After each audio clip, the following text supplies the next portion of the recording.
It's day 469. It's also August 17th, 2020. And we are in North Branch, Minnesota. You ever wake up in the morning and ask yourself, what am I doing? And more importantly, why? Yeah, me too. Hi, my name's Craig, and this is my story. A story about life. Life out there.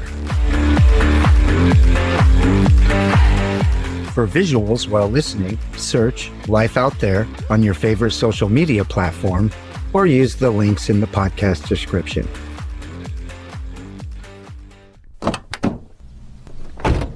North Branch, Minnesota. That place I had lived for 4 years. A very long time ago. And let me tell you, 38 years later, it brings a whole new meaning to the expression, you can't go back. Turns out, you can go back. I did. But there's nothing here. Nothing I know. The sleepy little farming community of about 1,200 people that I left behind in 1982, yeah, gone. Almost literally. Including the house we lived in. The place I called home. Those 20 acres. Farmhouse built in the late 1800s, surrounded by corn. The very cornfields we'd play hide and seek in during the summer. And then strap a toboggan to Taffy, my trusty buckskin mare, and race across once the snow flew. That place we, my cousins, little brother and I, would spend hours exploring.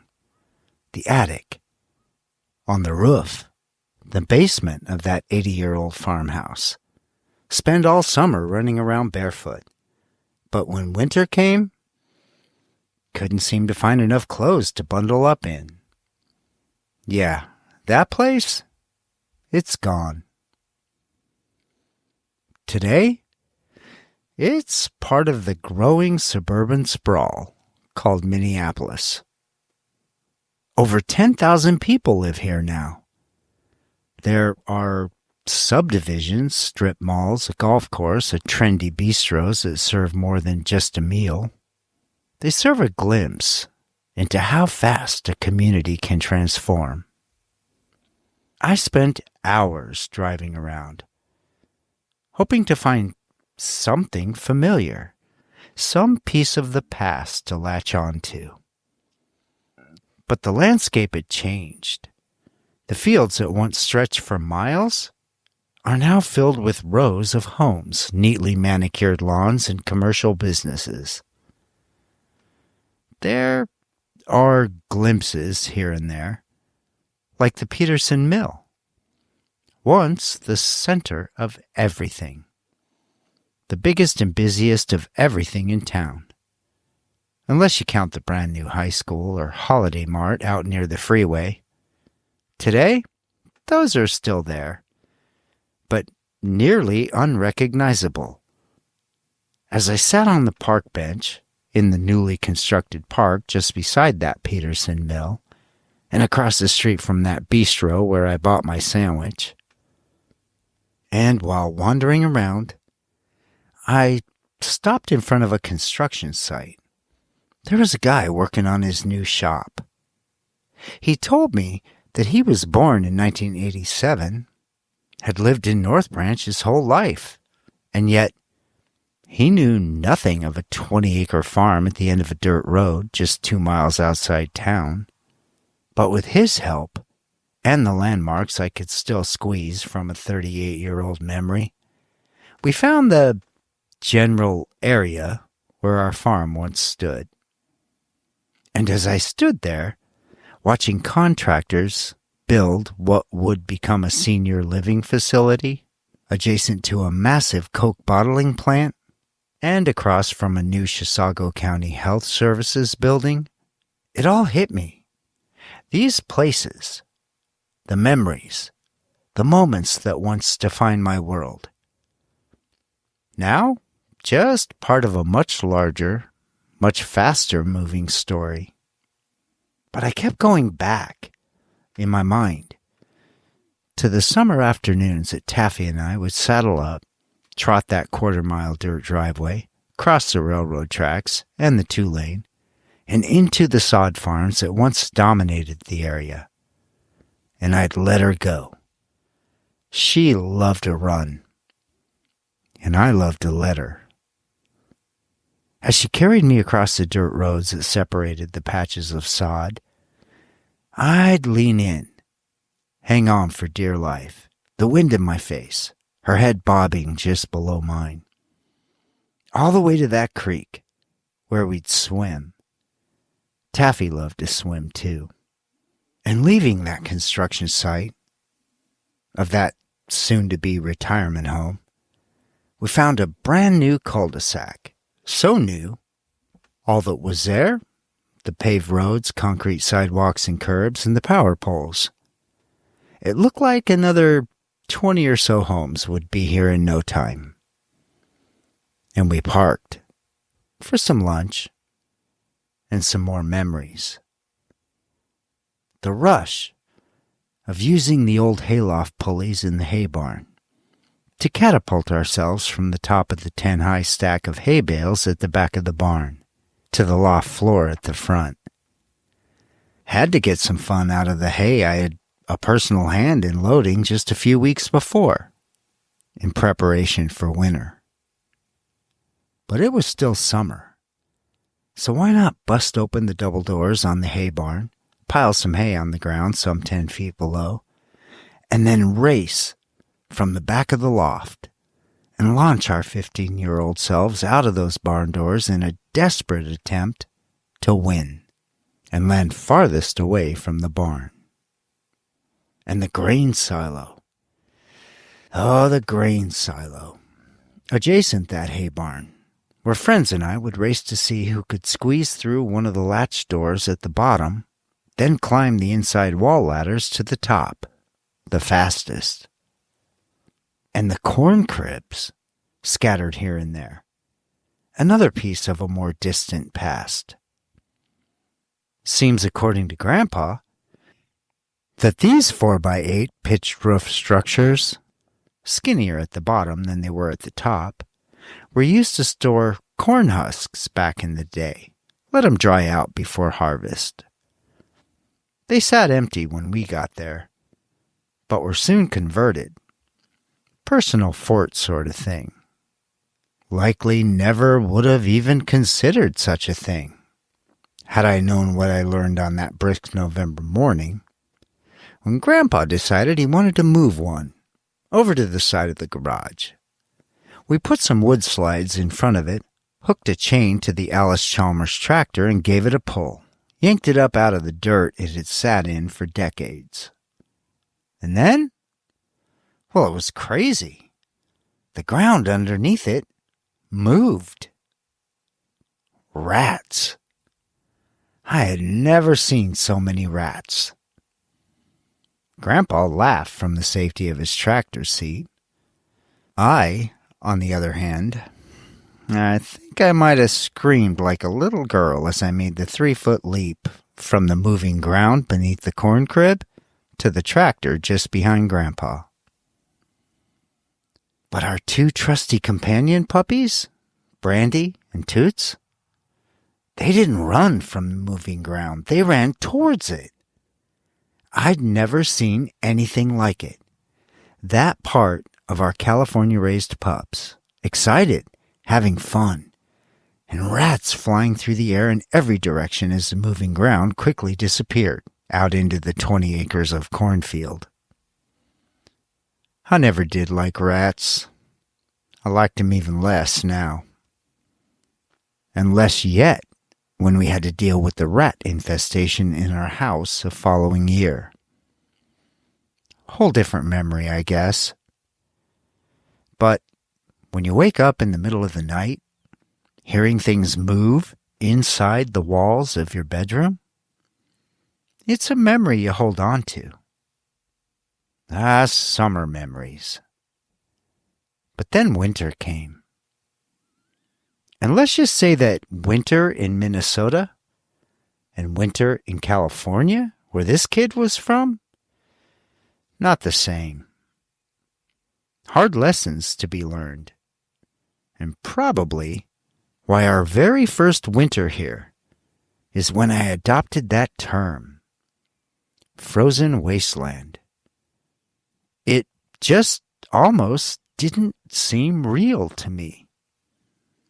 In my 15 years of existence prior to arrival in Minnesota, in California, I thought winter meant put long pants on, maybe a long sleeve shirt.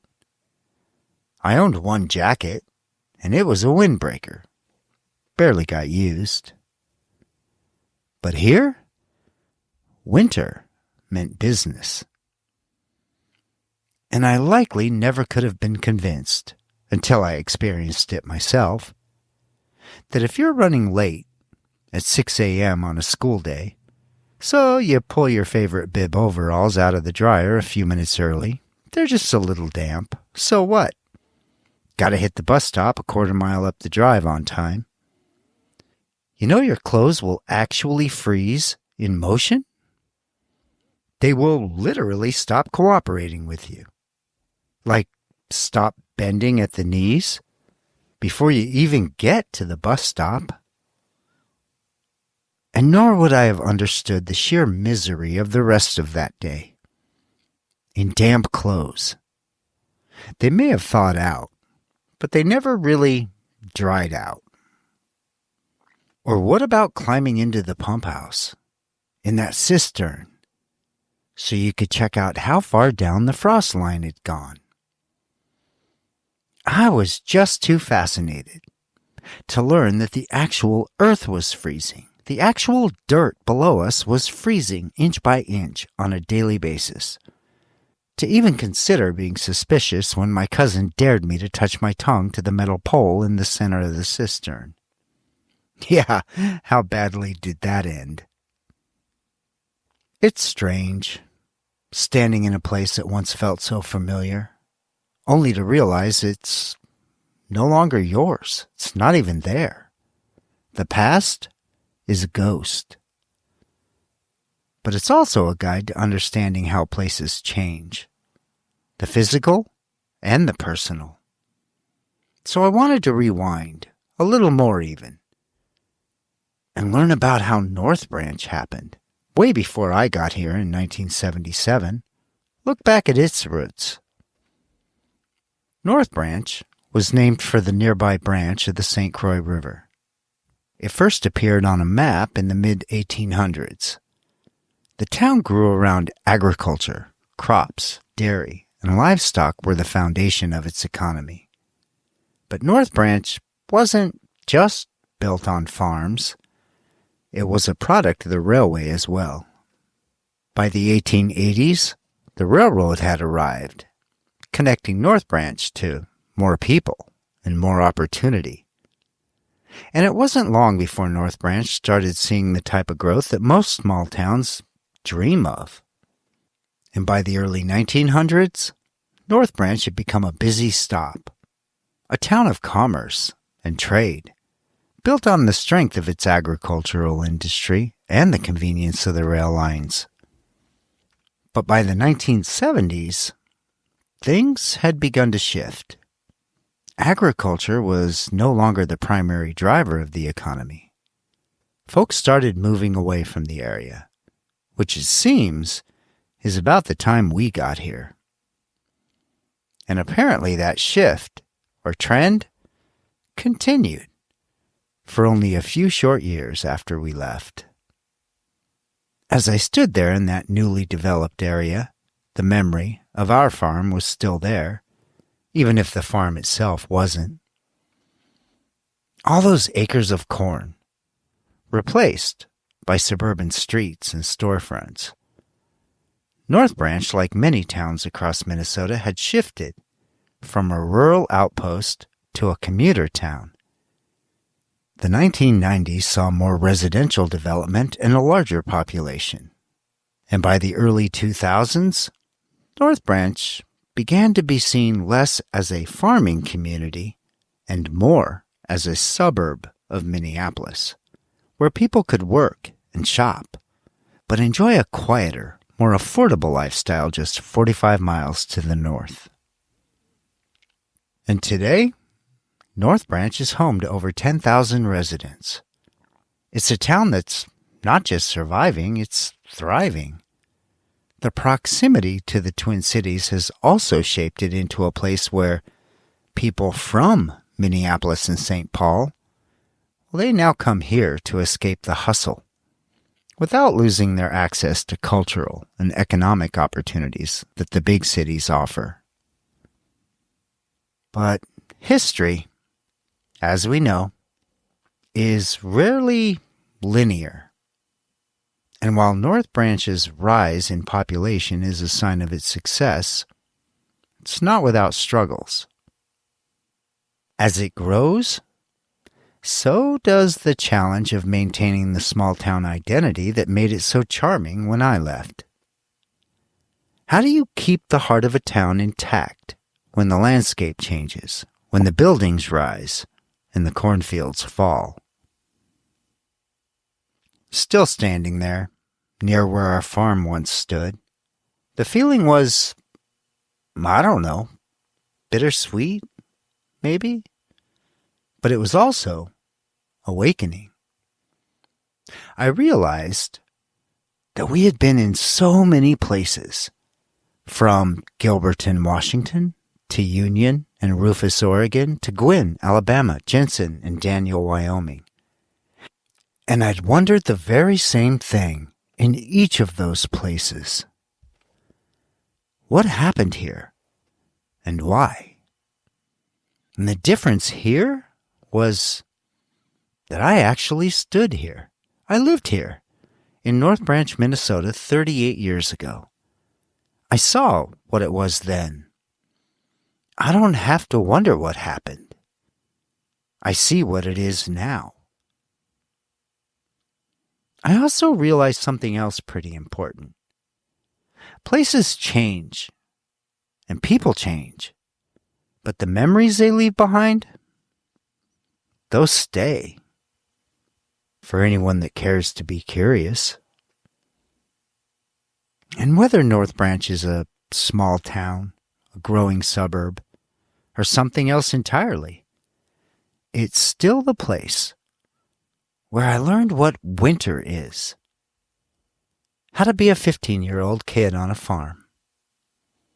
What it's like to have to climb out of your bedroom window on the second floor, slide down the roof of the porch, and shovel out the snow so you can let the dogs out.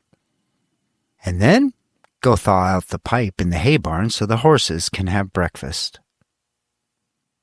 The internet says it's still a place where people find community. And maybe that's what truly defines a place. Not its size or its economy, but the connections we make and the things we learn while we're there. We spent the rest of that day driving. Just a big old circle. Forest Lake, Chisago, Cambridge, Rush City, and Taylor's Falls. And that ski area where I got my first official, actual, real-life job as a ski rental technician. In other words, the guy that sorted through the skis that came back in from rent, clean them up, inspect them, pair them up, and put them back out on the rack for the next adventurer to rent. And all the while, hoping for the day I'd be promoted out there to one of those lift chairs. Those guys always looked like they were having way more fun than I was. But then, on the other hand, looking back, it was Minnesota. It was January, and I was inside. We found our way back to North Branch, and a little park next to the railroad tracks nobody uses anymore, creek alongside of us. And that once was farm I used to live on, not more than a mile away or so up the road. A quiet evening, thinking through it all. We'll head out in the morning, carrying some renewed memories along, I guess, I mean, in a world in which memories are captured every day by pulling a phone out of our pocket and then posting to a social media account in the cloud, ensuring it lives on forever on the internet, it's fun to remember a time 40 or so years ago when cameras meant Polaroid if you wanted instant, or Kodak if you cared to wait a few days for those photos. And then those photos had to be kept. And what if they weren't? What if they were lost? We didn't keep any of those photos. Not sure we even took many. The ones we did? Gone. But as I leave North Branch, again, I'm taking those memories with me, again, photographed or not. And in the end, I think maybe that's enough. Tomorrow's drive will take us over the border from Minnesota and towards a place called Silver Lake, Iowa. And I wonder what we'll learn there. Turns out, this thing called life comes with a lot of rules. Maybe it's time to break a few. Because you can. No, seriously.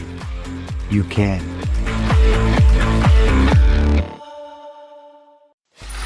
Free audio post-production by alphonic.com.